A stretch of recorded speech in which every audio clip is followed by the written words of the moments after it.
우리 교회를 뒤에서 보이지 않게 너무 잘 도와주셔서 난 기독교인인가 같고요. 얼굴 보면 꼭 예수 믿는 사람 같습니다.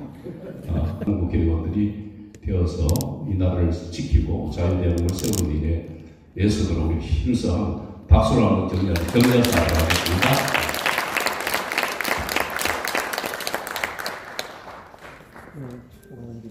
예, 반갑습니다. 강릉 출신의 권성동 의원입니다. 먼저 대한기독노인의 출범을 진심으로 축하드립니다. 이 행사를 위해서 애써주신 오늘 좋은 복음 말씀을 전해주신 우리 기독교계의 큰 어르신이신 조영목 목사님, 그리고 한기총 회장이시고 대한기독노인의 상임의장을 맡으신 정세영 목사님, 또 상임 대표인 엄병철 목사님, 이명호 목사님, 그리고 이사장을 맡으신 장상은 장로님 비롯한 모든 분들께 다시 한번 깊은 감사의 말씀을 드립니다. 아마 여기 모이신 회원 여러분들은 거룩한 그런 복음의 열정으로 하나님의 말씀을 전하고 또 이런 성도들의 마음을 모으기 위해서 이 자리에 참석한 것으로 알고 있습니다. 아마 하나님께서 큰 축복을 내리리라고 저는 굳게 믿고 있습니다. 우리 한국교회가 대한민국의 자랑스러운 역사와 계를 함께 했습니다. 기독교가 발전함에 따라서 대한민국도 더욱 나날이 발전을 해왔습니다. 그리고 우리 기독교계는 나라가 어렵고 힘들 때마다 국민들에게 큰 위로와 용기를 주셨습니다. 아마 이것은 그 공의와 화합을 강조하셨던 예수 그리스도의 그런 말씀과 우리 이 자리에 참석하신 여러분들이 경륜과 그런 경험을 갖추신 여러분들께서 몸소 실천하시기 때문에 오늘날의 대한민국이 만들어졌다 이렇게 생각을 하고 있습니다.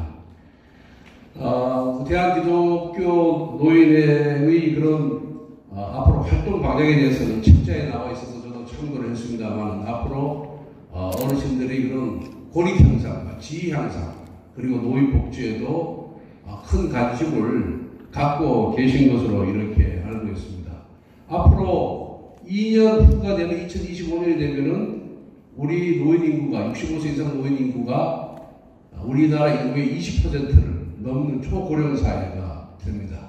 노인 인구 1천만 시대가 본격적으로 진입이 되고 그렇기 때문에 앞으로 어떻게 이 노인 문제를 해결할 것인가가 정부와 정치권의 가장 큰 화두로 대두될 것이다 이렇게 보고 있습니다. 그리고 2030년부터는 본격적인 인구 절벽 시대가 도래합니다. 1년에 부산시만큼의 생산 가능 인구, 즉 15세에서 64세까지 활동 인구가 사라지게 됩니다. 그로 인해서 여러 가지 문제가 노정될 것입니다. 병력 문제는 어떻게 해결할 것이냐, 교육 문제는 어떻게 해결할 것이냐, 연금 문제는 어떻게 할 것이냐, 복지는 어떻게 할 것이냐. 지금부터 준비해도 저는 부족하다 이렇게 생각을 하고 있습니다. 그런데 여러분들 아시다시피 정치권은 이러한 국가의 미래 문제에 대해서는 논의할 생각조차 하지 못하고 있는 것이 현실입니다. 매일 진영에 가면서 서로 싸움을 하고 있습니다. 저도 정치인 한 사람으로서 자괴감을 느끼고 참 부끄럽다 이렇게 생각을 하고 있습니다. 대한민국의 정체성이 무엇이겠습니까? 우리 조영목 목사님께서도 말씀하신 바와 같이 자유민주주의와 시장경제 그리고 굳건한 한미 동맹입니다. 이 세 이념을 바탕으로 해서 세 가지 이념을 바탕으로 해서 우리 이 자리에 계신 어르신들께서 열심히 노력하고 우리 국민들이 열과 성을 다해서 오늘날 자랑스러운 대한민국 역사를 다 들었습니다. 제가 얼마 전에 그리스와 이집트를 의원외교 차원에서 방문을 했습니다만은 그 나라 정치인들이 대한민국을 엄청나게 부러워하고 있었습니다. 어떻게 그렇게 단시간 내에 성장할 수 있었느냐? 비결이 뭐냐? 우리도 좀 도와달라.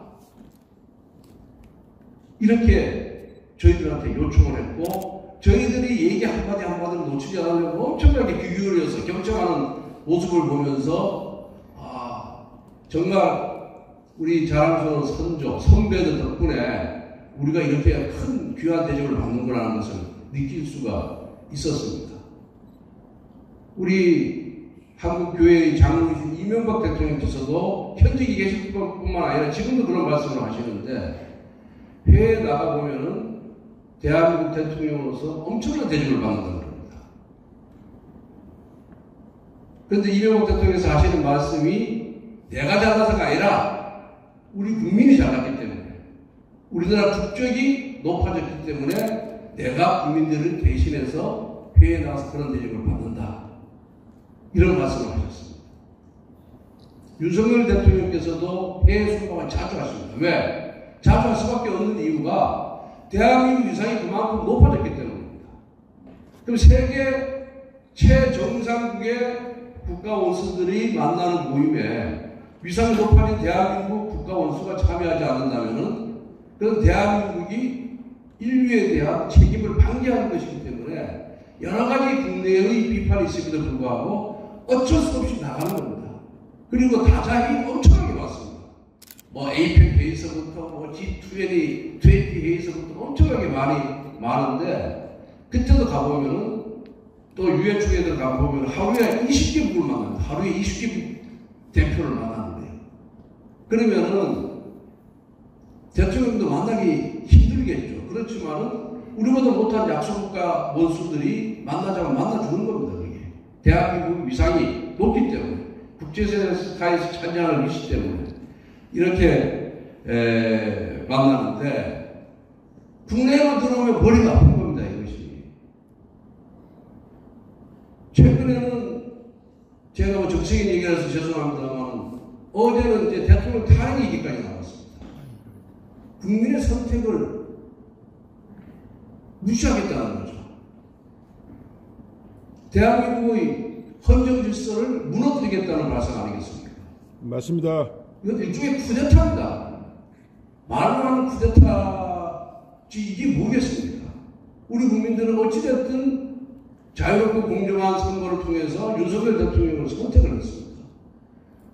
임기 5년을 부여받았습니다. 그럼 임기 5년 동안 대통령이 국정수행을 하도록 옆에서 비판할 것 비판하고 충고할 것을 충고하면서 또 협력할 것을 협력해야 되는 것이 정치권의 의무고 국민의 의무다 이렇게 생각을 하고 있습니다. 그럼에도 불구하고 이제 탄핵 얘기까지 나오고 있습니다. 내년 총선은 대한민국의 정체성을 지키느냐 정체성을 지키지 못하느냐의 저는 갈림길이다 이렇게 보고 있습니다. 그리고 내년 총선을 기점으로 해서 3년 남은 윤석열 정부를 일을 할 수 있는 기회를 만들어 주느냐 아니면 무력화시키느냐의 선택지가 바로 내년 총선이다 저는 그렇게 생각을 하고 있습니다. 우리 이 자리에 계신 그 어르신들께서 인적 네트워크도 풍부하고 그리고 각자가 젊은 시절에 다 중축을 맡으셔서 어렵고 힘든 일을 해온 그런 지혜와 경륜을 저는 갖고 계신다고 이렇게 믿고 있습니다. 그래서 여러분들께서 정말 대한민국의 미래를 어떻게 만들어가는 것이 좋을 것이냐 대한민국의 정체성을 어떻게 지킬 것이냐 이런 문제에 대해서도 좀 고민해 주시고 또 다가오는 봄날에 대한민국의 불의와 어둠을 좀 함께 걷어내는 일에 좀 적극적인 역할을 해주십사 하는 부탁의 말씀을 드립니다.